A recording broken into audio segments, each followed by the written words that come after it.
Since 2009, Army Navy is firmly cemented on the second Saturday of December as the only FBS game of the weekend. Because of this, and CBS televising the game, it is consistently one of the top 15 most watched college football games each year. Before 2009, Army Navy had a spot on Championship Saturday in the first Saturday of December. When you think of Army Navy, you don't think of Black Friday, but in 1 year, ABC was forced to put America's game on the day after Thanksgiving, and here is the story of that. Before we begin, I ask that you like and subscribe to the channel as it helps us a lot. My best friend Jackson and I have podcasts, interviews, and these documentaries, so give us a ring. Our story begins in March of 1983, when the Rose Bowl won the bid to host the 1983 Army-Navy game. This was nearly unprecedented, as not only was this the first Army-Navy game played outside of Philadelphia since 1944, when the game was played in Baltimore, but the first one played west of the Mississippi River since 1926, and only the second such meeting. This was a historic moment, but it left ABC in a dilemma. As I've mentioned in previous videos, the NCAA and ABC, or whatever network had the TV contract, negotiated and determined the TV schedule each season until 1984. Beginning in 1982, the NCAA had two network TV partners in CBS and ABC. To learn more about that process, click on the card in the upper right corner. Negotiations between CBS, ABC, and the NCAA in April of 1983 went smoothly until it came time to negotiate Thanksgiving weekend. Army and Navy had tradition, but had been in decline, especially Army. After finishing 7-4-1 with an appearance in the Liberty Bowl in 1981, Navy regressed to a 6-5 record with 2 wins over Division I AA schools. Army, on the other hand, had only one winning season since 1973 and none since 1977. In 1983, Army went 4-7 with all 4 wins coming against Ivy League or current Patriot League schools. Additionally, the past two Army-Navy games had not been great games, with the 1981 game ending in a 3-3 tie and Navy winning the 1982 meeting 24-7. Army-Navy was scheduled for Saturday, November 26, 1983, and being in California, needed the late afternoon TV slot to accommodate the in-person crowd. Otherwise, the game would start at 9:30 a.m. local time.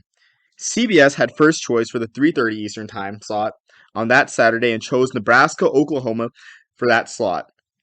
It's hard to blame them, considering Nebraska-Oklahoma was one of college football's most important rivalries at the time, and Nebraska went 12-1 in 1982, and Oklahoma went 8-4 with a Fiesta Bowl appearance.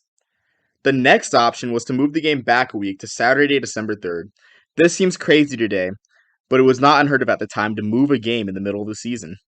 Many college football fans remember the 1969 Arkansas-Texas game was moved from October to December 6 to accommodate a national TV audience. However, ABC picked Auburn, Alabama, and Florida, Florida State, with all 4 teams in the 2 games appearing in bowls the year before. So what were the networks and the NCAA going to do? That's where Texas and Texas A&M come to the rescue. Texas A&M and Texas originally had the late 2:30 Eastern Time slot on ABC for Black Friday, November 25th, 1983. But the schools decided to move their game to 12 Eastern Time on Saturday, November 26th, so Army-Navy could take the 3:30 Eastern Time slot on Black Friday instead.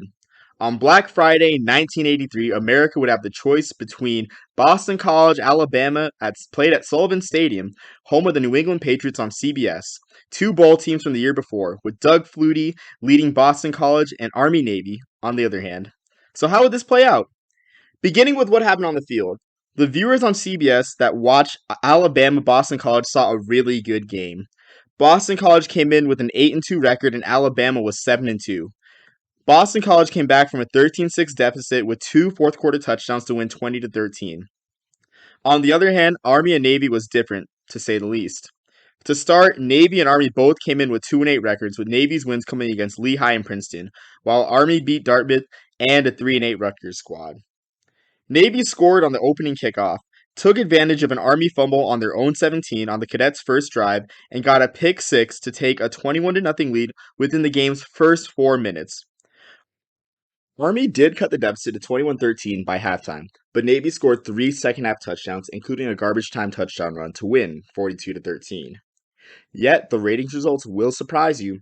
Army and Navy drew a 12.1 rating, while Alabama-Boston College drew a 5.6 rating on CBS. If there is any question about the significance of Army-Navy, just look at these 1983 TV ratings. Will this happen again? With playoff expansion coming and restructuring the college football schedule, who knows?